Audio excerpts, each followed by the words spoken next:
भारत की आज़ादी का सफ़र, इसमें कई कहानियां हैं। लेकिन आज हम एक ऐसे दर्दनाक पन्ने को खोलेंगे जिसके बारे में अक्सर बात नहीं होती। एक ऐसा नाम जो सुनते ही रूह कांप जाती थी। एक सज़ा जो मौत से भी बदतर थी, काला पानी। ये सवाल बहुत ज़रूरी है। सोचिए ज़रा, आज हम जो ये खुली हवा में सांस ले रहे हैं, ये हमें यूं ही नहीं मिली। इसकी कीमत किसी ने अपनी आखिरी सांस देकर चुकाई थी। तो चलिए आज उस सच को थोड़ा और करीब से जानने की कोशिश करते हैं। तो ये काला पानी आखिर है क्या? ये नाम है अंडमान में बनी सेल्यूलर जेल का। लेकिन ये सिर्फ एक जेल नहीं थी। नहीं, ये एक ऐसी जगह थी जहां अगर किसी को भेज दिया तो उसके वापस लौटने की कोई उम्मीद नहीं बचती थी।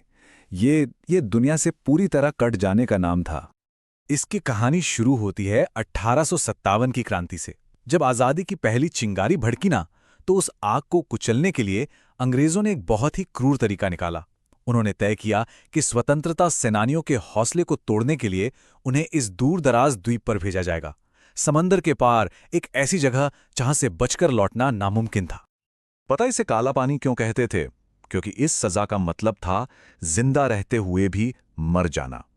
ये एक ऐसी सजा थी जो शरीर को नहीं तोड़ती थी। नहीं, ये तो सीधे इंसान की आत्मा पर, उसकी उम्मीद पर हमला करती थी। उसे अंदर से खत्म करने के लिए बनाई गई थी। तो चलिए अब दरवाजा खोलते हैं उस सेल्यूलर जेल का। देखते हैं कि कैसी थी जिंदगी उस जीते जागते नर्क के अंदर। 698। इस जेल में कुल 698 कोठरियां थीं और हर कोठरी में सिर्फ एक कैदी। सोचिए, इसका पूरा डिजाइन ही ऐसा बनाया गया था कि कोई किसी से बात ना कर सके, कोई संगठन ना बना सके। मकसद साफ था, इंसान को अकेलेपन से ही तोड़ दो। अब जरा आंखें बंद करके महसूस करने की कोशिश कीजिए। एक ऐसा कमरा जहां दिन हो या रात सिर्फ और सिर्फ सन्नाटा है और घना अंधेरा, जहां हफ्तों महीनों तक किसी दूसरे इंसान की आवाज कानों में नहीं पड़ती। ये सिर्फ कैद नहीं थी, ये दिमाग को धीरे धीरे तिल तिल करके मारने वाली यातना थी। और अगर ये मानसिक यातना काफी नहीं थी, तो शारीरिक यातनाओं में एक नाम ऐसा था जिसे सुनते ही कैदियों की रूह कांप जाती थी: तेल की चक्की। ये कोई आम मेहनत नहीं थी, ये इंसानियत को कुचलने का तरीका था। कैदियों को जानवरों की तरह, बैल की तरह उस भारी चक्की में जोत दिया जाता था और फिर घंटों तक बिना रुके उसे घुमाना पड़ता था। हाथ पैरों से खून बह रहा है, कोई फर्क नहीं पड़ता। अगर कोई थककर गिर गया तो उस पर कोड़े बरसते थे।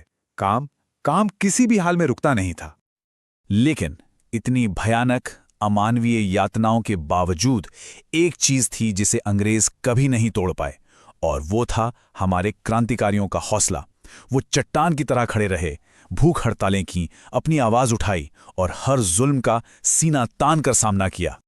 इसका एक बहुत बड़ा उदाहरण है वीर सावरकर। पूरे 10 साल तक उन्हें एक छोटी सी, सिर्फ 4 बाय 4 फुट की अंधेरी कोठरी में रखा गया था। सोचकर भी सिहरन होती है कि कोई इंसान इतने लंबे समय तक ऐसे हालात में अपनी चेतना को, अपनी उम्मीद को जिंदा कैसे रख सकता है। और यही इन सभी क्रांतिकारियों की कहानी थी। उन्होंने अपनी पूरी जिंदगी दर्द और तकलीफ में गुजार दी, लेकिन एक आजाद भारत का सपना उनकी आंखों से एक पल के लिए भी दूर नहीं हुआ।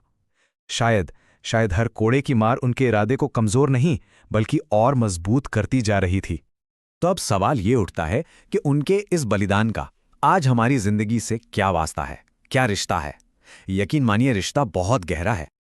आज हम जो ये खुली हवा में आज़ादी की पहली सांस लेते हैं ना, वो सिर्फ इसलिए मुमकिन है क्योंकि किसी ने काला पानी की घुटन में अपनी आखिरी सांस ली थी।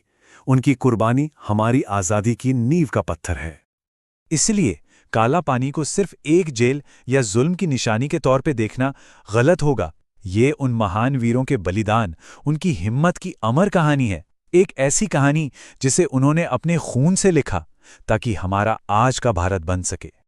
ये पूरी कहानी जानने के बाद ये सवाल मन में आना लाजमी है। कभी मौका मिले तो उन दीवारों को छूकर महसूस जरूर करना चाहिए कि हमारी ये आज़ादी कितनी कीमती है और इसकी क्या कीमत चुकाई गई है।